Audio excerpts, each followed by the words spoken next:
Shalom Aleihim. Bapak Yahweh memberkati saudara sekalian.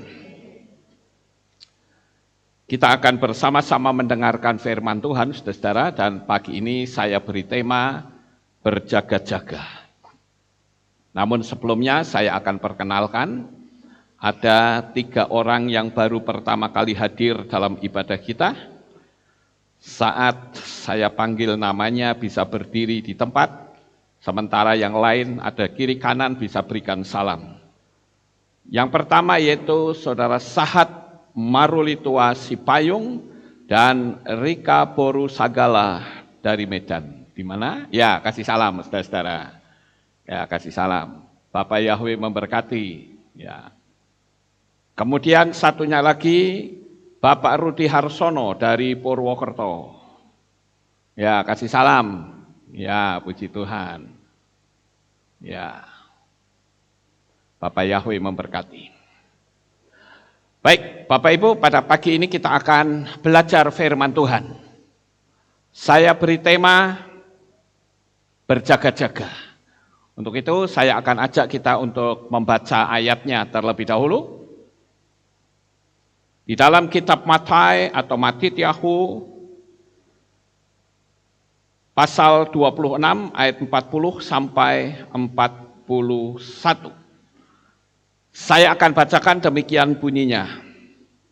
Dan dia datang kepada para murid dan mendapati mereka sedang tidur. Dan berkatalah dia kepada Kefa atau Petrus, jadi kamu tidak sanggup berjaga-jaga 1 jam denganku.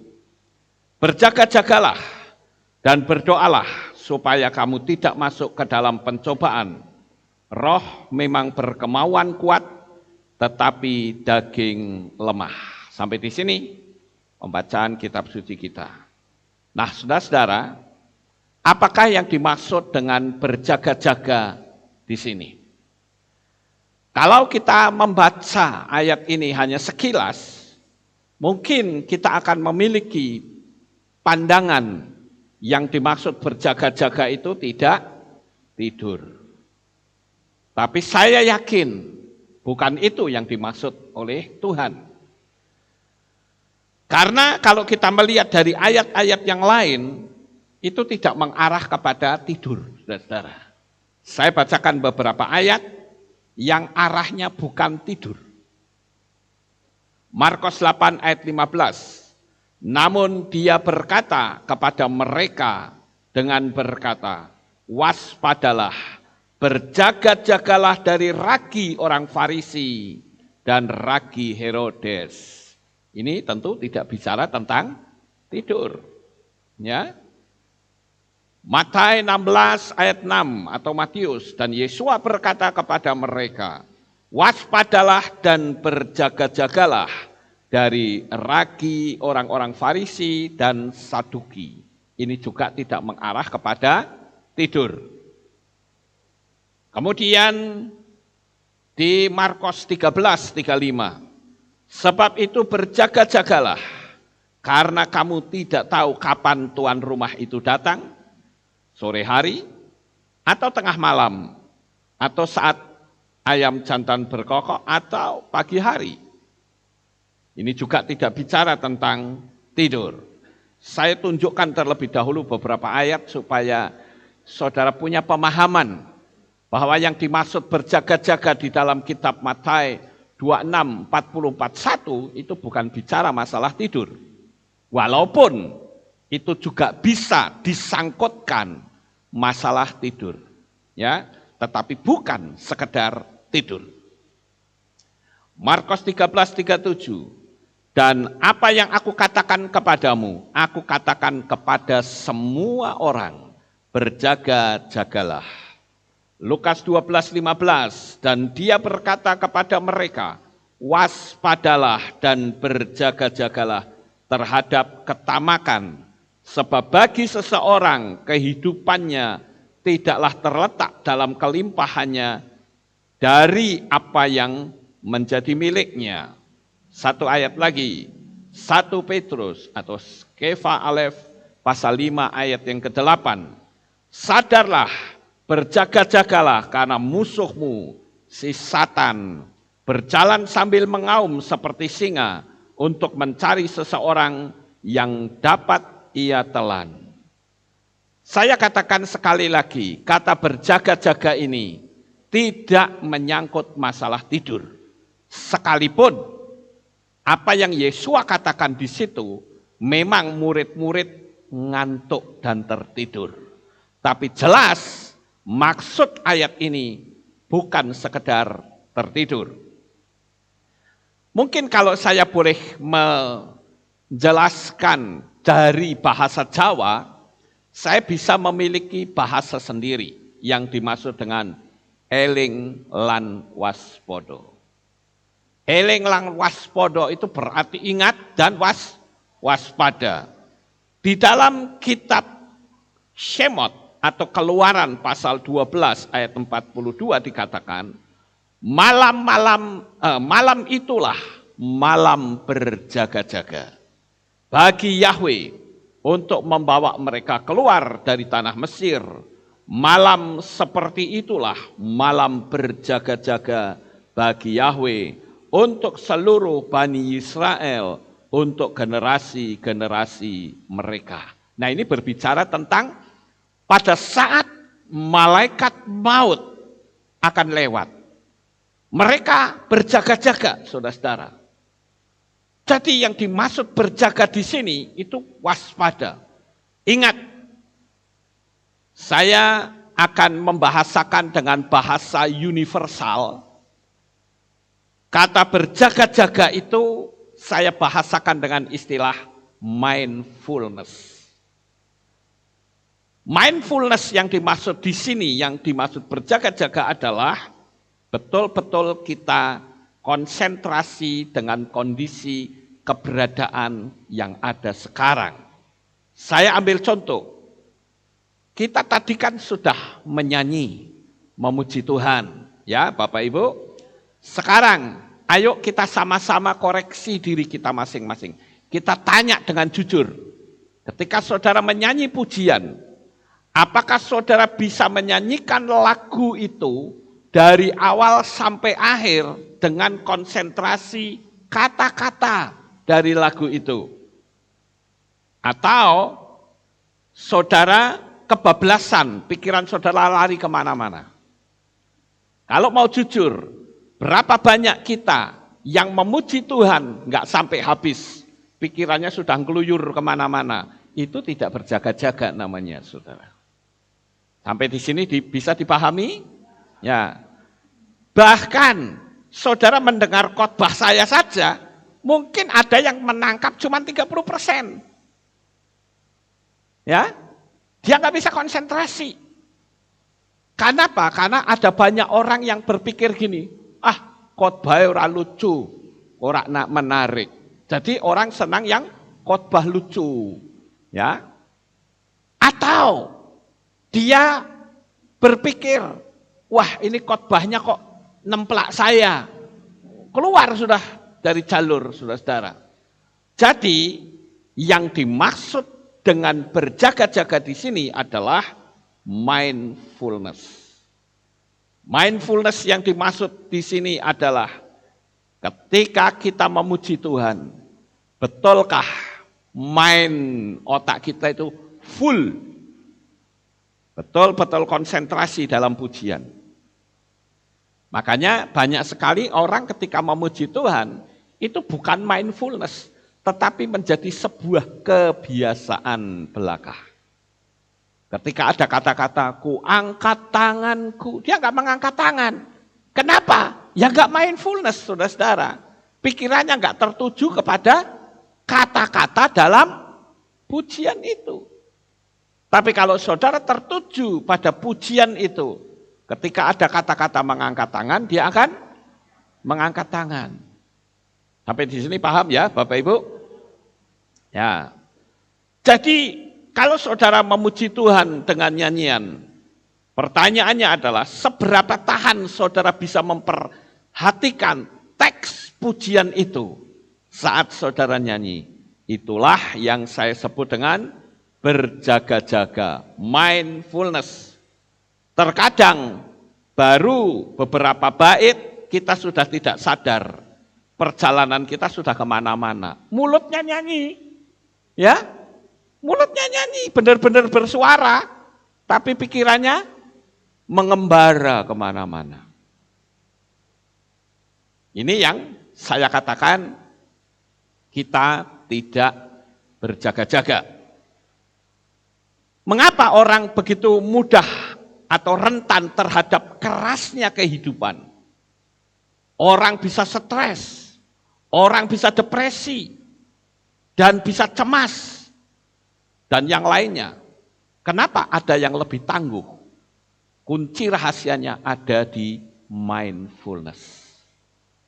Ketika saudara bisa betul-betul full di dalam mind, di dalam berpikir, maka saudara akan terlewat dari stres tertekan. Karena ketika kita sadar betul, berjaga-jaga betul, kita yakin ada oknum-oknum ilahi yang menjagai hidup kita. Lah kalau kita dijaga oleh Tuhan, ngapain kita stres? Ya toh Bapak Ibu? Ngapain kita ketakutan? Apa yang ditakutkan coba? Ayo. Kalau kita yakin. Tapi kalau nggak yakin, ketakutan, saudara. Berita apa? Takut. Berita apa? Takut. Saya kasih tahu ya. Ketika seseorang itu takut, posisi orang itu seperti orang kena AIDS, saudara-saudara. Tidak ada imunitas di dalam tubuhnya. Jadi sekali lagi, kenapa ada orang yang bisa tangguh menghadapi setiap tantangan? Karena orang itu dalam posisi mindfulness. Otak kita itu senantiasa berubah berdasarkan situasi dan kekuatan yang ada di sekitar kita. Tentu kekuatan energi-energi lain yang datang dari luar. Namun kesadaran kitalah yang akan mengubah situasi menjadi lebih baik. Artinya ketika kita berjaga-jaga, yang dapat mengubahkan situasi. Orang memang diberi rasa takut oleh Tuhan, itu benar. Tetapi firman Tuhan juga memberitahu bahwa aku tidak memberikan roh ketakutan kepada manusia. Tetapi roh yang membangkitkan semangat, membangkitkan iman. Ayo saya mau tanya sama saudara. Ketika di luar sana ada suara, COVID bermutasi, takut atau tidak? Saya, no, nggak takut sama sekali. Kenapa kita mesti ketakutan, saudara? Posisi Anda seperti kena AIDS. Ingat baik-baik itu. Ya. Kita lihat, mindfulness kita itu sangat sedikit. Hanya sebentar mengontrol pikiran kita. Kenapa hal ini bisa terjadi? Ya, kenapa? Hanya sebentar-sebentar saja. Kita berlatihnya di sini, saudara. Ketika kita sedang memuji, menyembah Tuhan, ayo kita belajar untuk konsentrasi penuh setiap bait, teks, kalimat yang tertulis dalam pujian itu. Bahkan ada orang yang berpikir, pujian di sini banyak berbahasa Ibrani, angel. Loh, bukankah di bawahnya itu ada terjemahannya? Kenapa saudara selalu berkata angel? Kenapa orang lebih cenderung angelnya ketimbang mudahnya? Saya kasih tahu saudara, selama pikiran kita mengarah kepada hal-hal yang buruk yang akan kita tarik. Kalau saya berpikir, saya tidak sekolah, saya tidak punya titel, saya tidak punya pengalaman, sampai hari ini, saya tidak akan bisa berdiri di sini. Tetapi saya mengakui bahwa di dalam tubuh dan hidup saya, itu ada karunia yang Bapak Yahweh berikan. Talenta yang Tuhan berikan, cuman talenta itu tidak diasah.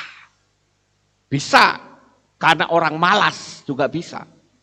Tetapi ketika kita yakin bahwa kita yang hadir, Bapak Ibu Saudara yang hadir, bahkan yang ada di rumah masing-masing, engkau memiliki talenta yang unik pribadi lepas pribadi. Dan saya katakan, saudara siapapun engkau yang mendengar kata-kata saya, engkau adalah orang-orang istimewanya Bapa Yahweh. Haleluya. Jadi kita harus betul-betul mindfulness. Sekarang kita perlu menyelidiki, saudara. Kenapa sih orang kok tidak bisa mindfulness? Itu kenapa? Ya, saya mempelajari begitu banyak ilmu psikologi. Saya juga mempelajari apa saja. Karena saya tahu bahwa umat-umat Bapa Yahweh di sini itu bukan orang sembarangan, orang-orang pinter. Ya, saya mau bicara perang, ada tentara di sini. Saya mau bicara kesehatan, ada dokter di sini. Saya mau bicara apa? Maju kena, mundur kena. Jadi jalan satu-satunya saya pelajari semua ilmu yang ada di dunia ini. Sehingga kalau saya berbicara hal-hal yang ilmiah, orang yang ilmunya sama, dia akan manggut-manggut. Oh iya bener sing diomongke. Tapi kalau saya tidak pernah belajar, orang akan berkata ngawur yang dia ucapkan. Bapak Ibu Saudara yang terkasih, mari kita akan lihat terlebih dahulu, kenapa orang tidak bisa berjaga-jaga? Kenapa orang tidak bisa mindfulness? Ada apa ini? Nah, saya berharap ketika kita sudah mempelajari ini, kita belajar untuk mempraktekannya. Baik di rumah, baik di sini, maupun di mana kita berada. Sekarang kita akan lihat yang pertama. Yang pertama yaitu adanya distractibility atau pengalihan perhatian. Penelitian itu membuktikan bahwa jika kita mengajak orang mengikuti aktivitas tertentu, mereka dan mengirim mereka pesan, itu akan bisa segera sadar.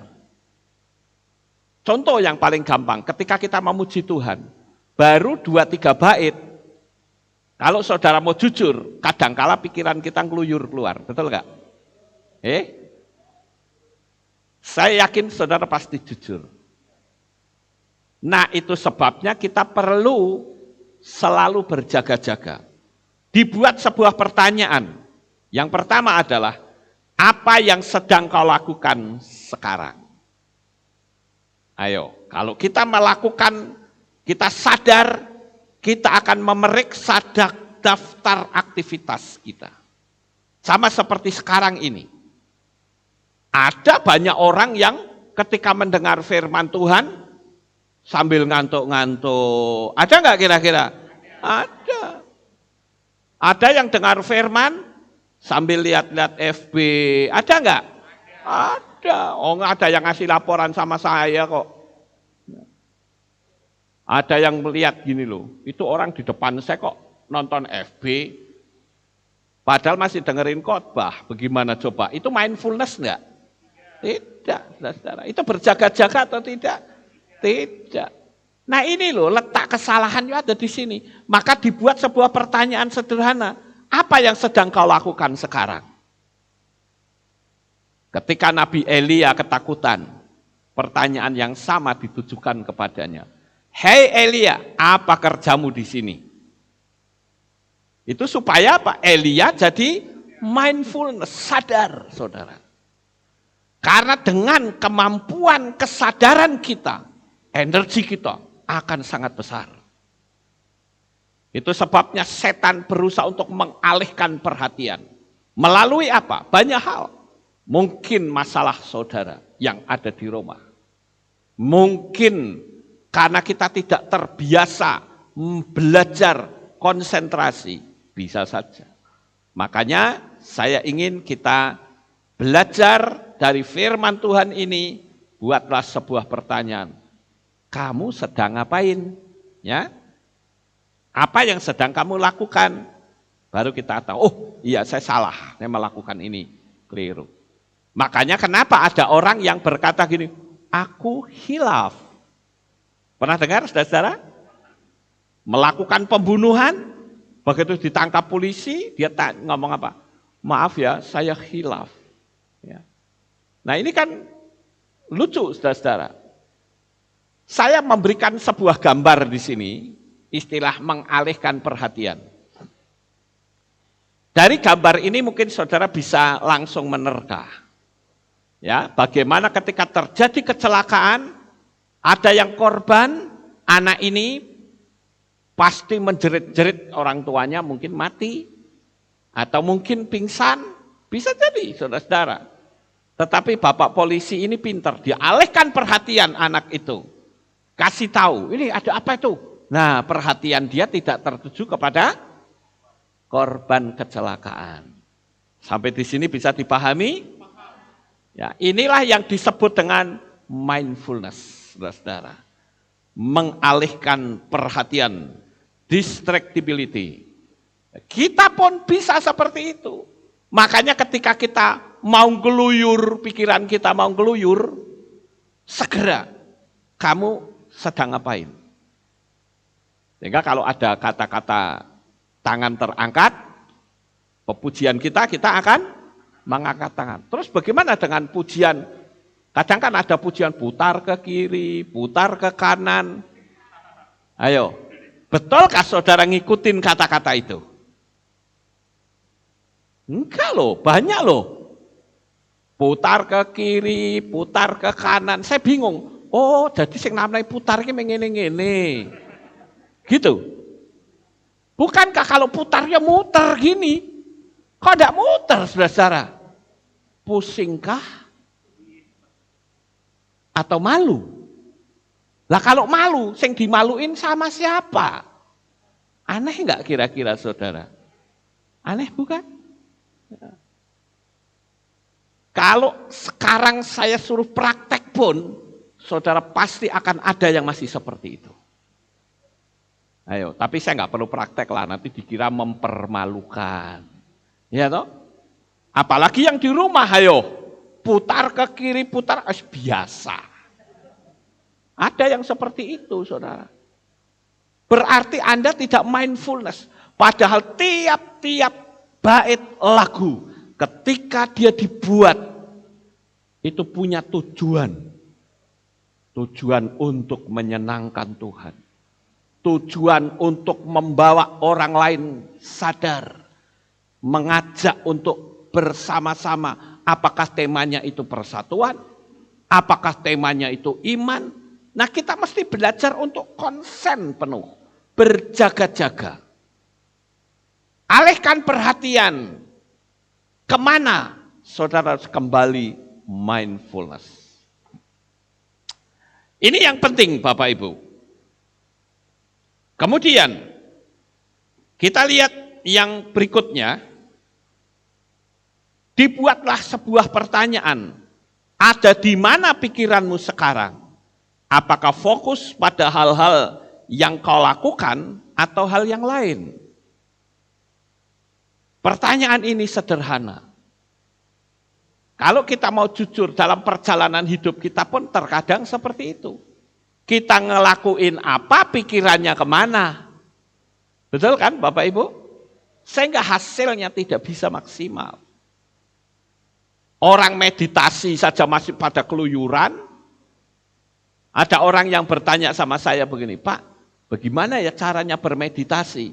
Kenapa saya selalu nggak bisa konsen? Pikiran saya ngeluyur ke sana kemari. Kenapa? Salah saya di mana? Saya bilang Anda tidak salah, tetapi Anda kurang terbiasa. Tapi kalau kita sering melatih, maka kita akan terbiasa. Sama seperti ketika seseorang baru dibully satu kali, sakit hatinya sampai setahun nggak hilang, saudara. Tetapi ada orang yang dibully berkali-kali, dia cuma berkata, emang gua pikirin. Kenapa yang satu begitu kuat, yang satu stres? Itu terletak dari mindfulness. Ketika kita yakin aku punya urusan sendiri dengan Tuhan, Enggak urusan orang mau bully kita kayak emang gue pikirin. Betul nggak saudara? Istilah gampangnya gini, saudara ini orangnya gampang tersinggung atau tidak? Kalau saudara gampang tersinggung, itu sebetulnya orang yang terlalu mudah untuk dimasuki energi negatif. Dan orang-orang yang seperti ini, mohon maaf kalau saya mengatakan saudara akan sulit untuk meraih mujizat. Saudara akan sulit untuk mendapatkan banyak hal dari Tuhan melalui alam semesta. Kenapa? Karena hidup kita itu dikuasai, dikungkung oleh energi negatif. Waktu yang lalu saya sudah ajarkan kepada saudara, beberapa energi ada yang bermuatan tanah, ada yang bermuatan api, dan ada yang bermuatan air. Lalu muatan yang ada di dalam diri saudara saat ini itu muatan apa? Apakah tanah yang selalu ngeground? Sama seperti rumah yang tinggi itu ada penangkal petirnya. Begitu kena petir, dar, petir itu masuk ke tanah. Tapi coba kalau tidak, petir itu akan membuat dinding itu bisa pecah, saudara-saudara. Di dalam perjalanan kehidupan kita juga seperti itu. Selama kita tidak fokus, pikiran kita sering mengembara kemana-mana. Saudara tidak bisa disebut sebagai mindfulness, berjaga-jaga. Kemudian yang ketiga, saudara-saudara. Pada saat ini, buat sebuah pertanyaan ketiga ya. Seberapa bahagia atau seberapa sedihnya dirimu? Inilah yang ditemukan, rata-rata orang dewasa 47% hidupnya tidak memperhatikan apa yang sedang dikerjakan. Ini berdasarkan sebuah penelitian. Ditanya satu-satu dengan jujur, semua mengatakan akhirnya mendapatkan hasil 47% orang dewasa hidupnya tidak memperhatikan apa yang sedang dia kerjakan. Saat mereka tidak memperhatikan apa yang mereka kerjakan, mereka mengalami perasaan kurang bahagia. Inilah yang saya sebut dengan pikiran yang mengembara keluar dari konteksnya. Hari ini kalau saya ajak saudara untuk mempelajari konsentrasi, saudara akan mendapatkan energi-energi yang luar biasa yang ada di dalam diri kita ketika kita mindfulness. Itu sebabnya kenapa Yesua bertanya kepada murid-muridnya, tidakkah engkau bertahan dalam 1 jam saja? Kenapa mereka tertidur, saudara-saudara? Sekarang kita lihat hal yang kedua, yaitu loneliness atau kesendirian. Orang menderita kesepian, terlepas dari fakta, dia berada di sebuah tempat yang ramai, tetapi sebetulnya hatinya kosong, hatinya sepi. Dan ketika ada responden yang dimintai wawancara dengan jujur, maka ditemukan fakta bahwa kita semua jauh lebih terhubung, 76% orang mengalami kesepian. Sudah hidupnya kesepian, tinggalnya di rumah sepi, sendirian sisan. Selesai sudah saudara.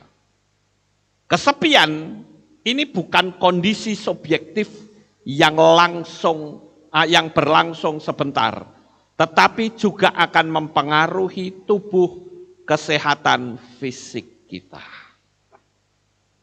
Contoh, ketika seseorang itu dinyatakan sakit tertentu, kemudian diisolasi, sebetulnya orang itu lebih cepat mati, saudara. karena dia hidup dalam kesepian. Kenapa saya betul-betul membelakan mbah-mbah tua di sini, jemaat Kehilat Aleftau, sehingga dibuatlah rumah bahagia. Karena rumah bahagia adalah solusi untuk membuat orang-orang di usia tua yang seharusnya mereka kesepian, mereka tidak lagi mengalami kesepian. Kesepian adalah predator yang 2 kali lebih signifikan terhadap kematian lebih awal dibanding dengan obesitas. Ini sangat merugikan otak dan tubuh kita. Oleh sebab itu Bapak Ibu, saya menganjurkan kalau saudara masih punya orang tua, saudara semua kan orang beriman kepada Bapak Yahweh, bukan? Jangan dibawa ke RB, saudara.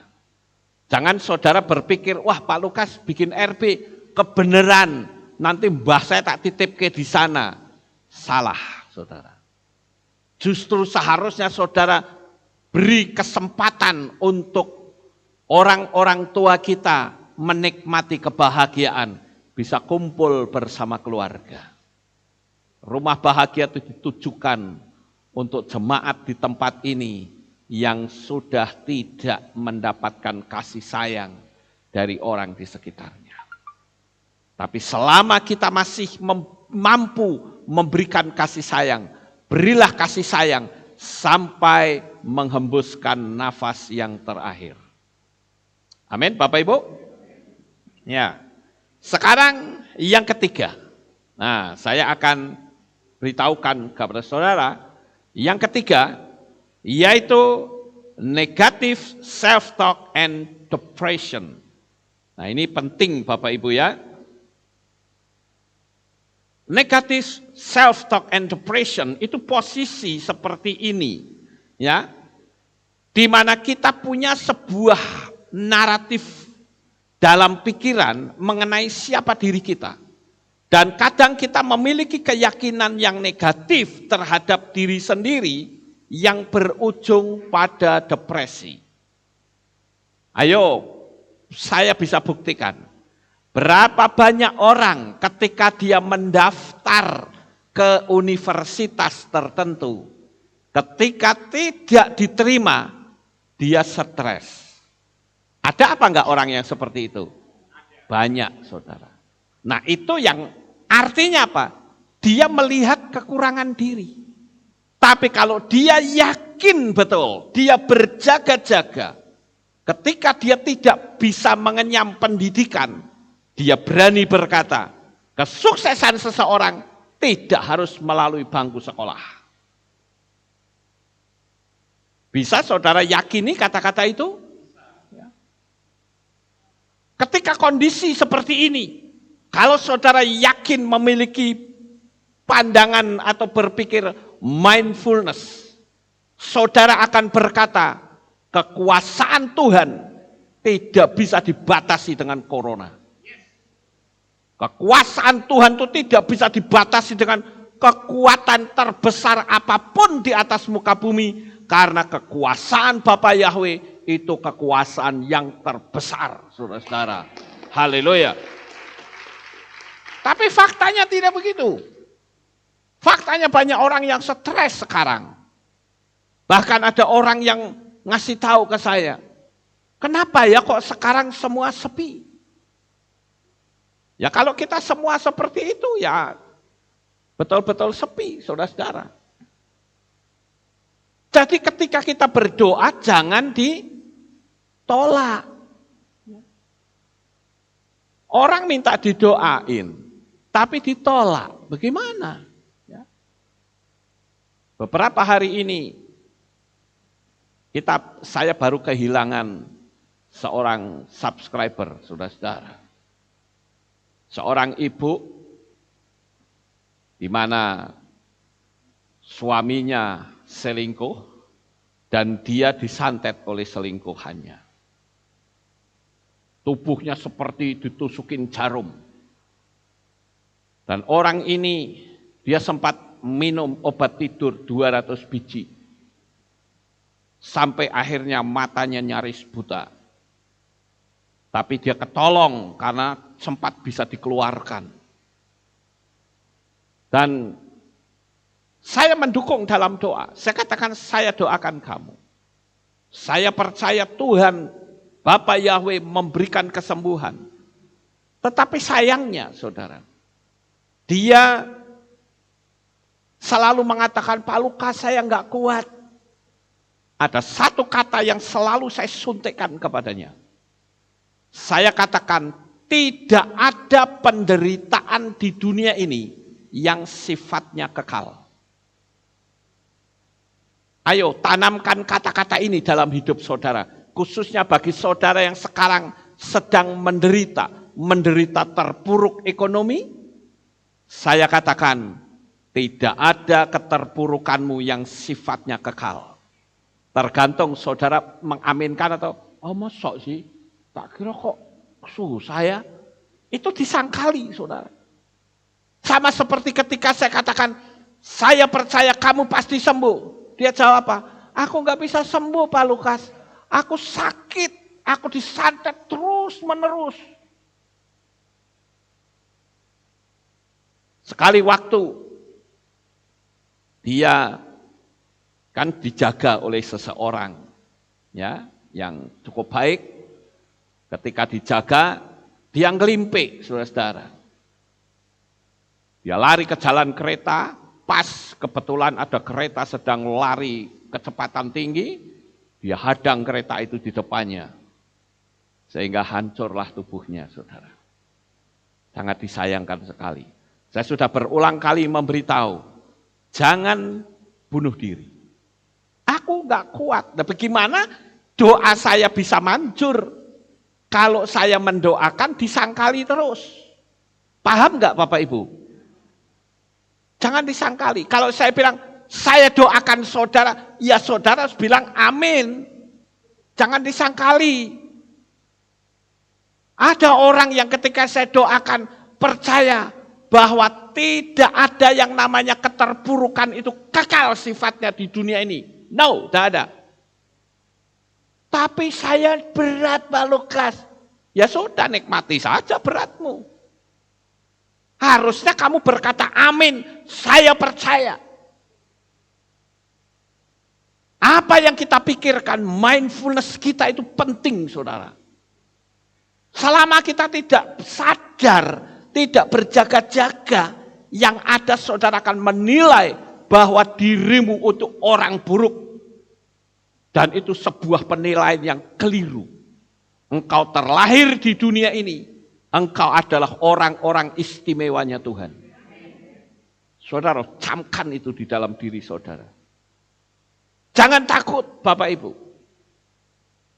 Karena saya percaya kalau saudara punya anak saja, ingin hidup anak saudara sukses, apalagi Bapak Yahweh. Justru sekarang dia sedang dan selalu pamer kepada setan bahwa dia sanggup memberkati saudara di tengah kondisi yang seperti sekarang. Percaya saja Bapak Ibu. Haleluya. Boleh beri tepuk tangan untuk Tuhan. Jadi saya menganjurkan, ketika pikiranmu itu sudah mulai lari, ini yang biasa saya lakukan ya Bapak Ibu, saudara mau niru saya boleh, enggak juga enggak apa-apa. Saya kalau pikiran mulai keluar, saya segera sadar dan saya menggunakan pola apa? Untuk mengingat sebuah pelajaran yang mungkin saya bisa lupa. Contoh misalnya, kita kan sedang belajar bahasa Ibrani bukan? Nah ini apa ini? Tanda baca apa ini? Nikut saudara. Nah ketika saudara sedang ngelamun kemana-mana, coba bayangkan tanda ini. Ini huruf apa? A, huruf A saudara. Oh nikutnya A itu garis, ada huruf T, ada garis, ada titik 2 atas bawah. Bisa nggak saudara ingat-ingat itu? Daripada ngelamun, daripada saudara menjelekkan diri sendiri. Ngerti Bapak Ibu? Daripada saudara menuduh dasar aku bodoh, aku nggak punya pengalaman. Saya kasih tahu sekali lagi Bapak Ibu, engkau orang-orang hebat loh, nak main-main loh. Sampai Yesua datang ke dunia ini untuk menyelamatkanmu melalui darahnya sendiri, karena engkau sangat berharga di mata Tuhan. Haleluya. Jadi mulai sekarang stop menjelekkan diri sendiri, oke? Kita belajar saudara-saudara. Lebih baik seperti itu. Ingat tanda baca ini. Atau mungkin saudara ingat pelajaran bahasa Inggris yang kadang lupa. Misalnya, kita mengingat sebuah kata therefore misalnya. Ingat terus, therefore, therefore. Therefore itu artinya apa? Oleh karena itu. Diingat itu. Kemudian kita ingat kata because. Because itu artinya apa? Karena. Diingat. Yang lupa diingat saudara. Jadi pikiran itu tidak ada kesempatan untuk kosong. Ini yang saya lakukan seperti itu. Entah saudara mau praktek ya boleh. Pakai metode sendiri juga boleh. Sehingga pikiran saudara itu tidak ngelantur kemana-mana. Tidak kosong, tidak mengembara kemana-mana. Atau saudara membayangkan visi dan misi besar saudara. Bisa nggak kira-kira? Lebih baik begitu bukan? Daripada menjelekkan dirimu sendiri. Kenapa sih engkau terlahir sempurna loh? Orang yang cacat saja bisa sukses, apalagi saudara. Bapak Ibu Saudara yang terkasih, khususnya bagi saudara yang mengikuti streaming, saya tidak bisa melihat ekspresi saudara, tapi saya katakan, aminkan apa yang saya sampaikan. Ada hal-hal besar yang sedang menanti dalam perjalanan hidupmu. Dan kesuksesan-kesuksesan yang luar biasa ajaib ada di depan mata saudara. Jangan menoleh ke belakang, jangan melihat hal-hal yang buruk. Mindfulness, berjaga-jaga. Saya punya keyakinan, saudara. Selama nafas kita masih ada, kesuksesan kita juga masih ada. Haleluya. Ya. Jadi ini yang sangat penting. Kemudian kita lihat yang berikutnya, Bapak Ibu. Yang keempat. Yang keempat diberi nama loss of meaning and purpose in life. Ya. Kehilangan makna dan tujuan hidup kira-kira kalau diterjemahkan. Saudara. Kehilangan makna dan tujuan hidup. Rata-rata orang yang berumur 60-an tahun ke atas memiliki tujuan hidup yang semakin rendah. Makanya orang-orang ketika dia ribut sama anaknya, dia bilang, yo aku wis tuwa ora kanggo, kan gitu kan? Pernah gak saudara dengar seperti itu? Yo aku wis tuwa ora kanggo saiki. Saya sudah tua gak kepake katanya. Ini membuktikan bahwa usia semakin naik, tujuan hidup itu semakin rendah. Apalagi dia memvonis diri, aku ora kanggo, saya gak kepake. Padahal engkau bisa menjadi juru syafaat yang tangguh. Haleluya. Jadi kita perlu belajar dengan baik, saudara-saudara. Dan saya katakan orang-orang dengan tujuan hidup yang rendah, 2 kali lipat untuk sekarat dalam 5 tahun dibanding mereka yang mempunyai tujuan yang jelas. Ini yang harus saudara perhatikan. Saya sengaja berikan gambar, saya berikan gambar seperti ini, saudara. Ini sebuah ilustrasi. Orang berjalan naik tetapi di depannya sudah berantakan. Bagaimana saudara bisa lanjut kalau perjalanan model kayak begini? Perjalanan saudara yang belakangnya saja sudah kacau, depannya berantakan sisan. Kenapa saudara tidak menata itu dalam hidup saudara? Ini loh, kita mulai belajar untuk berjaga-jaga. Beranikah saudara berkata bahwa potensi seseorang, kesuksesan seseorang tidak bisa dibatasi oleh umur? Seorang yang tukang bikin ayam goreng Kentucky Fried Chicken, dia seorang pensiunan tentara dengan pangkat kolonel. Saudara tentu tahu namanya bukan? Kolonel Sanders. Dia sudah tua, saudara-saudara. Tapi dia tidak akan berkata, waduh aku wis tuwa ora kanggo. Enggak. Dia jualan ayam goreng. Apakah ketika jualan ayam goreng itu langsung laku dan langsung punya banyak KFC di mana-mana? Tidak, dia jualan ke tetangganya, enggak laku, enggak ada yang mau. Ketika kita mengalami seperti itu, ini saya perlu kasih tahu ya. Semakin banyak kesulitan, perhatikan kata-kata saya. Ini kata-kata motivasi yang saya dapatkan dari Tuhan. Semakin banyak kesulitan yang saudara hadapi, semakin indah kesaksian yang akan kau dapatkan. Ya, itu saya camkan saudara-saudara. Jadi ketika kesulitan datang, saudara berkata, terima kasih Tuhan, engkau memperindah kesaksianku kelak.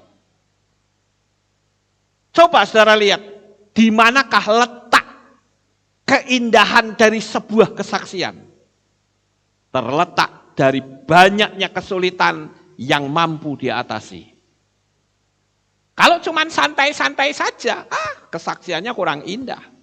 Tapi ketika saudara mengalami hambatan yang luar biasa dahsyat, dan di situ Tuhan buat jalan keluar, maka itulah keindahan dari sebuah kesaksian. Jadi kalau hari ini saudara mengalami kesulitan, ayo berani katakan, terima kasih Tuhan, engkau akan memperindah kesaksianku kelak. Karena cepat atau lambat, waktu kesuksesanmu pasti tiba. Pasti tiba Bapak Ibu. Haleluya. Jangan bikin rusak perjalanan saudara. Kayak gambar kayak gini, berantakan semua. Mana bisa saudara bisa jalan, orang depannya sudah rusak. Kenapa harus kita rusak masa depan kita? Dengan pikiran kita, dengan omongan kita. Ayo mindfulness, ayo sadar, berjaga-jaga. Amin. Nah sekarang kita lihat yang pertama. Ada 4 pilar untuk mengembangkan pikiran yang sehat dan mindfulness. Yang pertama adalah kesadaran dan fokus melawan gangguan di sekitar kita. Saya pernah bertanya dengan seseorang, apa yang Yesua takutkan? Sampai dibilang peluhnya seperti tetesan-tetesan darah. Betul ya Bapak Ibu, ada ayat yang bilang begitu. Apa yang ditakutkan? Ada yang menjawab begini, ya Yesua kan manusia biasa, artinya dia sang pencipta yang menjadi manusia, dia mengambil rupa manusia, dia ada rasa takut, betul, tapi apa yang ditakutkan? Secara manusia, sebentar lagi dia akan ditangkap. Tapi saya punya pikiran yang berbeda. Pikiran saya berbeda dengan apa yang banyak orang katakan. Saya mengatakan, Yesua tidak pernah takut dengan ancaman tentara Romawi. Yesua tidak pernah takut dengan tajamnya tombak. Yesua tidak pernah takut ketika dia membayangkan dia akan dihajar oleh tentara, dicoploki kuku-kukunya. Yesua tidak pernah takut dia dicambui puluhan kali.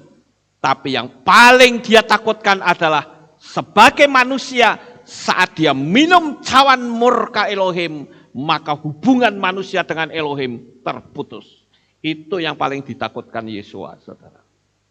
Cuman masalahnya, manusia Yesua, dia tetap tunduk sampai titik nafas yang penghabisan. Beda dengan manusia Adam. Manusia Adam, dia kalah. Dia memberontak. Dia melawan firman Tuhan. Tetapi Yeshua, dia mewakili manusia di atas muka bumi ini. Makanya saya katakan, Yeshua itu ngerti ketika dia minum cawan murka Elohim. Dia katakan, Bapa, jikalau mungkin lalukanlah cawan ini daripadaku. Tetapi bukan kehendakku yang jadi, namun kehendakmu lah yang jadi. Diambil cawan, begitu dia minum, saudara tahu, Yeshua yang tidak pernah berbuat dosa, dia minum semua dosa yang dimiliki oleh manusia. Dia yang dimurkai oleh Bapa Yahweh. Perannya sebagai manusia mewakili saudara dan saya. Seluruh dunia dosanya ditanggung oleh dia sendiri, saudara. Itu yang paling ditakutkan, putusnya hubungan antara dia dengan Bapa Yahweh dalam perannya sebagai manusia. Sampai di sini paham Bapak Ibu? Jadi jangan saudara berpikir bahwa Yeshua takut sama tajamnya tombak tentara Roma. Tidak sama sekali. Buktinya apa? Buktinya ketika ada tentara mencari, dia tanya, siapa yang kamu cari? Yeshua orang Nazaret, akulah dia. Hebat bukan? Gali saja, begal atau katakanlah orang-orang yang hidupnya ngaco, saudara. Preman-preman kampung yang katanya badannya gede tatonan. Begitu dia tahu ada polisi lari. Yeshua enggak, ada tentara bawa tombak. Siapa kamu cari? Yeshua orang Nazaret, nih aku. Dia bisa saja berkata, enggak tahu ya, kayaknya lari ke sono deh. Yeshua bukan begitu, saudara-saudara. Jadi saya katakan dia tidak takut dengan ancaman manusia. Yang dia takut adalah putusnya hubungan dengan Bapa Yahweh. Tapi ini terbalik.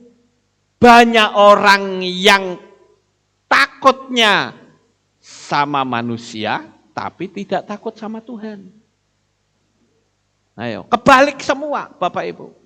Makanya saya katakan itu tidak bisa berjaga-jaga. Luar biasa ini, saya betul-betul kagum dengan Yeshua. Kesadaran atau mindfulness, memfokuskan perhatian kita untuk melawan gangguan, mengetahui apa yang sedang kita pikirkan dan lakukan. Saat saudara membaca buku, dari halaman satu ke halaman yang lain, dari nyanyi dari bait satu ke bait yang lain, dari mendengarkan khotbah dari menit ke menit, tiba-tiba pikiran saudara keluar dan tidak paham apa yang saudara baca, apa yang saudara nyanyikan, apa yang saudara dengarkan. Inilah yang disebut oleh Yeshua, agar kamu berjaga-jaga memiliki kesadaran penuh. Coba kita renungkan sejenak Bapak Ibu. Kok bisa ya Petrus, Yakobus, dan Yohanan tertidur, saudara? Petrus itu profesinya apa?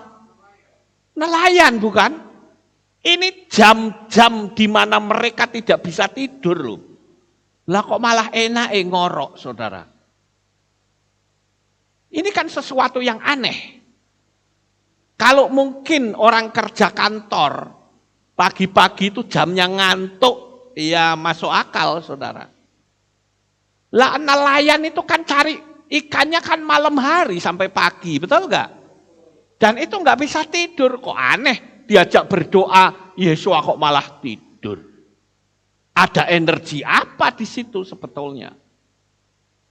Ini loh saudara-saudara.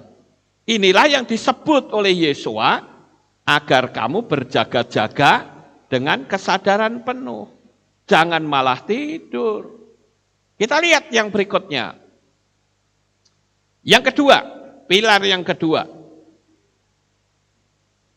Mengapa mereka tidur? Bukankah profesi itu nelayan yang tidak seharusnya tidur pada jam-jam seperti itu?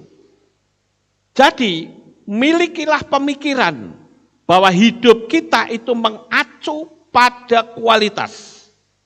Seperti penghargaan, kebaikan, kasih sayang, memiliki pandangan yang positif, itu yang selalu ada dalam pikiran kita. Pernah nggak saudara melihat ada orang yang mendapatkan mujizat, kemudian dicubitin sendiri pipinya, aku bener apa enggak, siapa sedang ngimpi ini? Pernah nggak saudara ngalami begitu? Itu artinya apa? Saya sedang mindfulness atau sedang mimpi? Ini yang penting Bapak Ibu.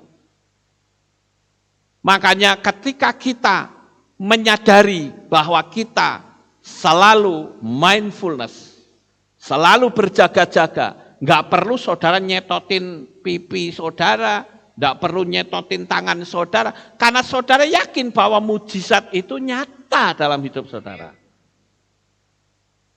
Ayo berjaga-jaga sekarang. Kalau saudara bisa berjaga-jaga, tinggal saudara menyiapkan hati saudara untuk menerima mujizat-mujizat besar. Ini zaman di mana Bapak Yahweh sedang pamer kepada setan bahwa anak-anak mempelai-mempelai Hamasya itu betul-betul dalam berkat yang besar. Kemarin kami kedatangan tamu juga dari Depok, saudara. Saya tidak akan bercerita karena beliaunya akan datang lagi kemari, akan membawa keluarga untuk dibaptis pembaharuan. Kemarin malam dia sudah baptis pembaharuan dan langsung pulang ke Jakarta jam 8 pagi ini. Dia bilang nanti dalam waktu dekat saya akan ke sini, saya akan berikan kesaksian. Bagus. Dan saudara kita ini ternyata dia adalah salah satu dari peserta coaching klinik yang kami bikin di Mojosemi, saudara. Saudara dengarkan sendiri nanti kesaksiannya. Saya waktu mendengarkan kesaksian saya bilang, wow, luar biasa sekali. Jadi selama kita bisa mindfulness, saudara akan merasakan bagaimana hebatnya kekuatan kasih sayang Tuhan. Ini yang kedua, saudara-saudara. Sekarang yang ketiga, kita lihat yang berikutnya. Nah, ini dia. Ini yang kedua ya. Ya, ini yang tadi ini harusnya ya. Ya, memiliki pemikiran bahwa hidup kita mengacu kepada kualitas. Selalu berpikir kualitas, bukan berpikir hal-hal yang buruk. Sekali lagi untuk poin ini saya menekankan, saudara orang-orang hebatnya Tuhan. Saudara adalah orang-orang yang sangat disayang oleh Tuhan. Dan saudara adalah orang-orang yang ditentukan oleh Tuhan menjadi orang-orang yang sukses di atas muka bumi ini. Haleluya. Dan saya katakan, engkau memiliki potensi yang besar. Jangan membandingkan potensi dengan orang lain. Mungkin kalau saya khotbah seperti ini, bagi saudara yang tidak punya talenta khotbah, saudara akan berkata, aduh kapan ya saya bisa khotbah di depan orang banyak seperti Pak Lukas. Kayaknya saya bodoh banget deh. Padahal tidak seperti itu. Saya bisa khotbah, tapi saya nggak bisa masak, saudara. Saudara yang pandai masak, saya bisa kecil hati. Saya bilang, aduh kapan saya bisa masak. Walaupun saya bisa, masak air juga bisa. Masak Indomie juga bisa, saudara-saudara. Ya. Tapi masing-masing itu punya porsinya sendiri-sendiri. Saudara ada yang pandai melukis, saudara ada yang pandai multimedia, saudara ada yang pandai macam-macam. Tiap-tiap manusia punya keistimewaan yang Tuhan berikan. Dan itu adalah kesuksesan yang Tuhan taruh di dalam hidup saudara. Jangan berkecil hati, tetap berjaga-jaga, saudara-saudara. Kemudian kita lanjut yang ketiga. A healthy mind. Atau wawasan yang sehat dalam berpikir. Kenapa begitu banyak orang yang langsung memiliki penafsiran yang buruk saat contoh misalnya, saudara WhatsApp ke orang, kirim WA orang, saudara, tapi ternyata tidak mendapat balasan. Kenapa orang langsung berpikir, wah Jangan-jangan dia marah sama saya. Saya pernah, saudara, orang WA ke saya, ternyata orang itu nyusuli WA kedua, 3 jam kemudian. Dia berkata, aduh maaf ya Pak Lukas, mungkin kata-kata saya menyakitkan hati Bapak, mungkin Bapak marah sama saya. Saya bingung, kok iso nebak hatiku? Ya, nebaknya ngawur lagi saudara. Sampai saya kasih jawab, oh emang kamu pikir saya pemarah ya? Tak gituin saudara. Kok Anda bisa menebak saya marah? Ya karena mungkin kata-kata saya menyakitkan. Saya bilang, orang mau ngomong apapun, hati saya itu sudah kebal. Ngerti?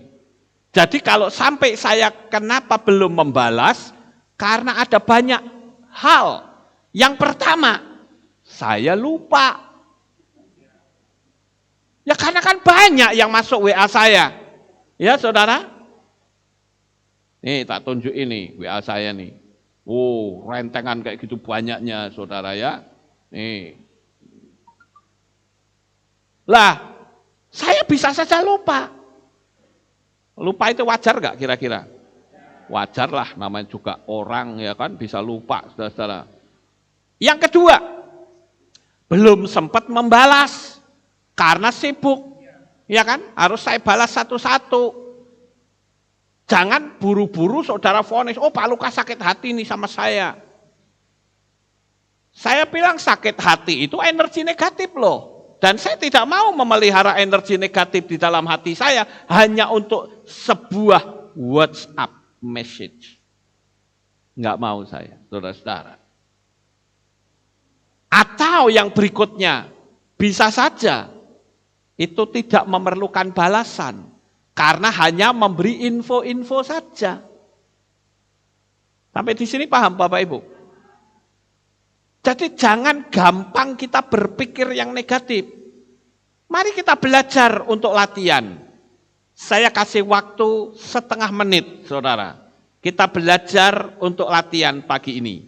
Ayo, sekarang tak pandu, ya. Saudara buka mata boleh, tutup mata boleh. Tak ajari sekarang. Coba saudara mengingat orang yang paling saudara sayangi dalam hidup saudara. Luangkan waktu setengah menit ini, ya, coba bayangkan saja. Orang yang paling saudara sayangi. Lalu tanamkan kuat-kuat di pikiran dan hati. Bayangkan bahwa mereka hidup bahagia. Mereka bebas dari penderitaan. Mereka juga punya harapan yang sama untuk kebahagiaan. Lalu saudara ucapkan dalam pikiran dan hatimu, engkau berbahagia, engkau bersukacita, engkau orang yang merdeka. Kita dapat melakukan hal ini untuk siapa saja. Setengah menit saya kasih waktu saudara. Ayo kita mulai. Sekarang silakan saudara mulai. Saya kasih waktu setengah menit. Ya. Coba tolong di timernya.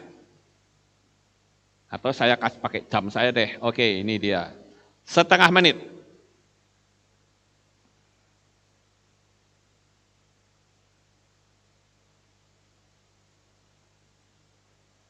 Bayangkan orang itu di dalam hati saudara.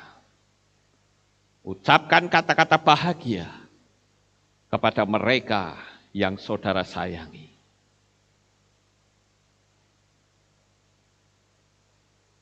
Nah, selesai setengah menit.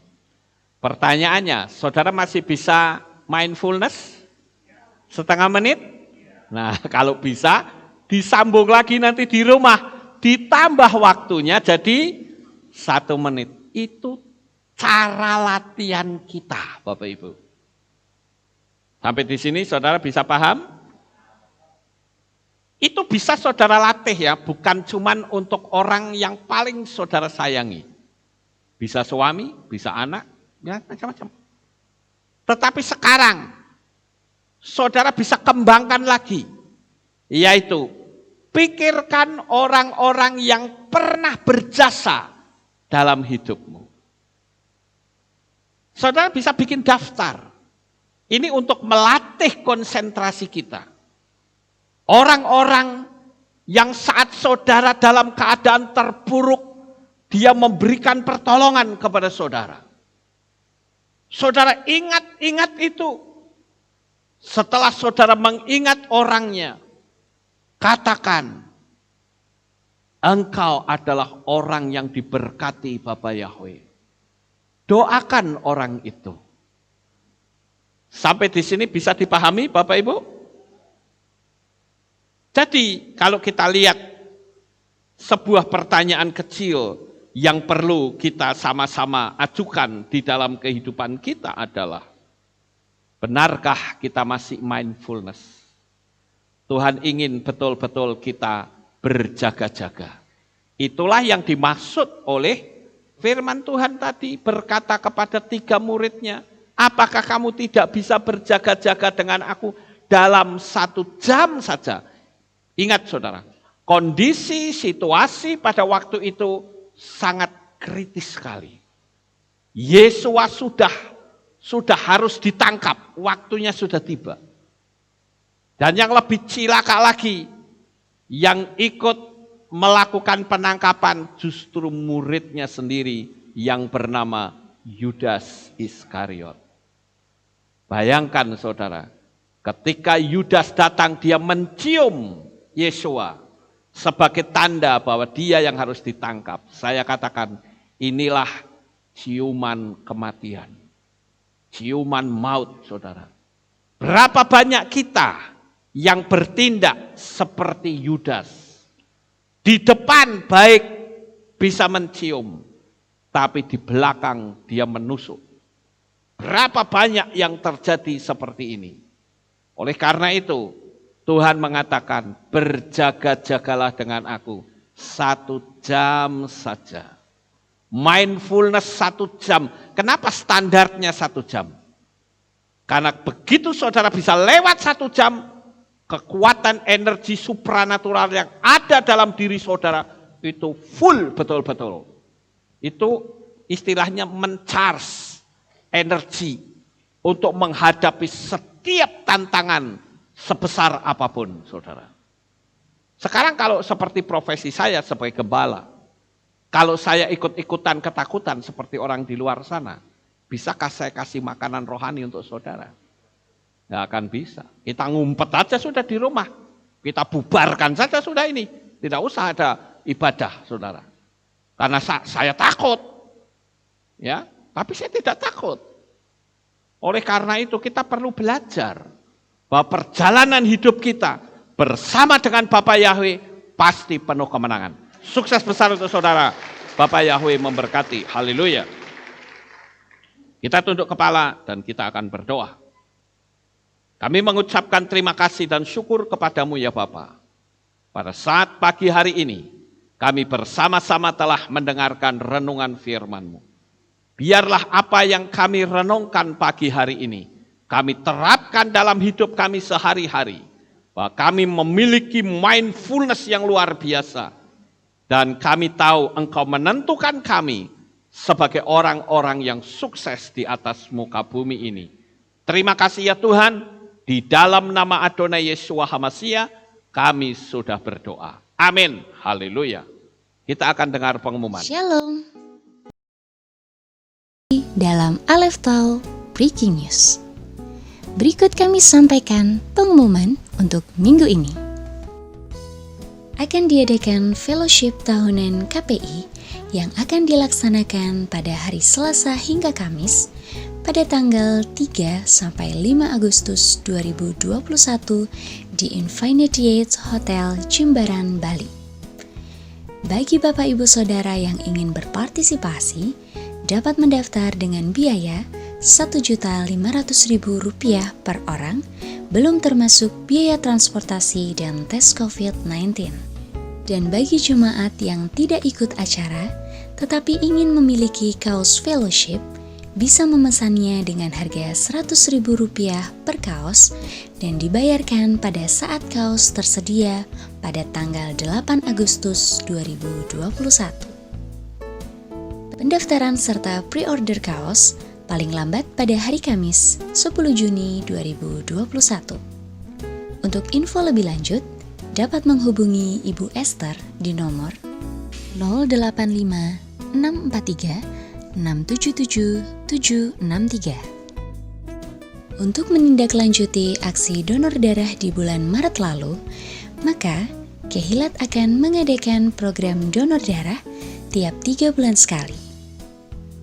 Donor darah akan dimulai pada hari Minggu 27 Juni 2021 pukul 9 pagi di Kehilat. Bagi jemaat yang ingin berpartisipasi, dapat mendaftar di kantor Kehilat. Keluarga besar Kehilat Aleph Tau mengucapkan Yom Holedet Sameach bagi Bapak Ibu Saudara yang berulang tahun di bulan ini. Kiranya berkat dan anugerah Bapa Yahweh selalu melingkupi saudara. Demikian pengumuman minggu ini. Sampai jumpa di ibadah selanjutnya. Bapa Yahweh memberkati.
Ya, itu pengumumannya, saudara-saudara. Ada berita tambahan, berita lelayu, yaitu telah pulang ke rumah Bapak Yahweh, Ibu Hyanti atau Ibu Elizabeth Tan Lianwah, usia 83 tahun. Meninggal hari Jumat, tanggal 4 Juli, dan telah dimakamkan di TPU Giriloyo. Kemudian, saudara, ini ada ucapan terima kasih. Shalom, saya ucapkan banyak terima kasih kepada Bapak Ibu Gembala serta seluruh jemaat Aleph Tau yang sudah mendukung doa untuk kesembuhan mama saya, Ibu Nur, pada saat dirawat di rumah sakit, dan berkat dukungan doanya sekarang sudah sehat kembali. Kiranya Bapak Yahweh yang akan membalas dan memberkati Bapak Ibu Saudara sekalian. Terima kasih Bapak Yahweh memberkati, hormat saya Chandra and David. Ini pengumumannya. Kemudian yang terakhir Bapak Ibu, seperti biasa ini kita berada di minggu pertama. Minggu pertama seperti biasa kita akan berdoa bagi jemaat yang berulang tahun di bulan Juni. Dan kita juga diberi kesempatan untuk memberikan persembahan tatangan untuk pembangunan Kehilat. Saya perlu kasih tahu perkembangan saat ini untuk pengurusan IMB kita sudah ada di bagian final, yaitu sudah ada di DPUPR. Ya, jadi begitu ini selesai, IMB selesai, kita langsung berurusan dengan pengembang untuk bikin Kehilat yang baru, saudara. Ada yang bertanya sama saya begini, Pak, lah nanti kita sudah capek-capek bikin Kehilat, Yesua datang bagaimana? Ya enggak apa-apa, saudara. Yang penting kita sudah melakukan yang terbaik, amin. Kita enggak bisa ibadah di sini, di belakang, ya ibadah di Samayim. Kan gampang, ya toh? Ya beri tepuk tangan. Tapi kita bisa memberi yang terbaik. Apa yang bisa kita lakukan di dunia? Lakukanlah semaksimal mungkin. Ya, dan saudara tahu, kalau nanti Kehilat kita selesai dan Yesua belum datang, ini akan menjadi Kehilat terbesar dan terbaik di seluruh dunia, saudara. Haleluya. Kehilat kita nanti akan kedap suara. Saya akan bikin seperti bioskop 21. Ya. Jadi kalau nanti ada doa pelepasan, masukkan saja di situ. Mau teriak-teriak copote lenggurungannya, ya nggak akan orang kedengeran, saudara. Kita bisa ibadah di tengah malam pun nggak ada yang terganggu. Ya, Bapak Ibu, doakan. Jadi pagi ini kita akan berdoa untuk yang berulang tahun di bulan Juni, dan saudara diberi kesempatan untuk memberikan persembahan tatangan. Di depan sana ada kotak, di sini juga ada kotak. Silahkan bagi saudara yang punya berkat, saudara bisa masukkan. Yang tidak, enggak usah. Bawa dalam doa saja, oke? Baik, Bapak Ibu, sekarang bagi saudara yang berulang tahun di bulan Juni, silahkan maju ke depan. Saya doakan. Ya, nanti jam 9 ada baptisan pembaharuan. Bagi saudara yang belum dibaptis dan ingin ikut, silahkan datang ke Kehilat jam 9 pagi ini. Ya, yang berulang tahun silahkan mepet. Mepet, ya. Bagi saudara yang tidak berulang tahun, kita bersama-sama bangkit berdiri, kita akan tutup di dalam doa. Haleluya. Terima kasih Bapak Yahweh, selesai sudah ibadah kami. Dari awal, pertengahan, sampai pada akhirnya. Sebentar lagi anak-anak-Mu akan kembali pulang ke rumah mereka masing-masing. Kami mohon perlindungan dan tuntunan Tuhan, sehingga mereka sampai di rumah dengan selamat. Pertemukan kembali pada jam-jam ibadah mendatang di dalam ikatan tali kasih-Mu. Saya berdoa untuk mereka yang berulang tahun di bulan Juni. Bapak Yahweh, berkati anak-anak-Mu ini, baik yang ada di sini maupun yang ada di berbagai kota yang saat ini sedang mengikuti live streaming kami. Bapak Yahweh, berkati mereka yang berulang tahun. Jikalau mereka adalah anak-anak usia sekolah, beri hikmat, akal budi, kepandaian, supaya mereka semuanya boleh mendapatkan nilai yang terbaik. Bapak Yahweh menyatakan mujizat dan kuasa-Nya. Begitu juga yang sudah bekerja, Tuhan berkati buah pekerjaannya. Apapun yang mereka lakukan dan kerjakan, dibuatnya Engkau menjadi berhasil. Demikian pula ya Bapa, yang sudah bekerja juga diberkati pekerjaannya. Anak-anak-Mu akan selalu menerima banyak berkat-berkat yang besar yang tidak bisa mereka duga dari mana datangnya. Terima kasih Bapak Yahweh. Sekarang saya juga berdoa untuk anak-anak-Mu yang sebentar akan memberikan persembahan tatangan untuk pembangunan Kehilat. Di mana saat ini kami sudah berada di perizinan final, yaitu di DPUPR. Bapak Yahweh memberkati sehingga satu langkah lagi kami akan segera membangun dan memiliki Kehilat terbaik dan terbesar di dunia. Terima kasih Bapa, kami percaya Bapa Yahweh menyatakan mujizat dan kuasa-Nya. Inilah doa syukur yang kami naikkan kepadamu. Berkatilah tangan-tangan yang sudah memberikan persembahan. Di dalam nama Adonai Yeshua HaMashiach kami sudah berdoa. Mari kita angkat tangan kita dan kita akan menerima berkat Kohanim. Haleluya. Yevarechecha Yahweh wa yismereka.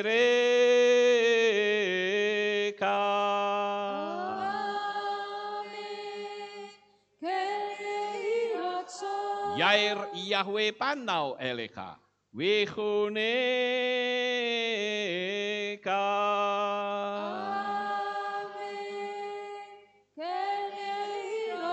Yesa Yahweh panau eleka. Wayashem lecha shalom.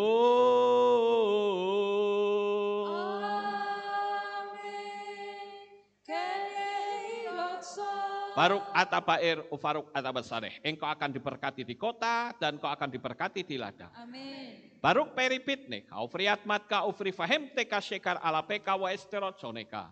Diberkatilah buah kandunganmu, diberkati hasil bumimu, diberkati hasil ternakmu, anak-anak lembumu dan anak-anak dombamu. Amin. Baruk tan akau misyarteka, diberkatilah bakulmu dan tempat adonanmu. Amin. Baruk ata boboy, kau faruk ata beseteka, dan kau akan diberkati pada waktu engkau masuk, dan engkau akan diberkati pada waktu engkau keluar. Amin. Baruk ata Yahweh Elohenu melek haolam, besyam Yeshua HaMashiach Ruach HaKodes kile olam faen. Kami sudah berdoa dan mengucap syukur. Haleluya. Juga punyamu Tuhan, dari puncak tertinggi sampai lembah terlandai, semua karya kasih cintamu, sujud menyembah Sang Maha Pencipta.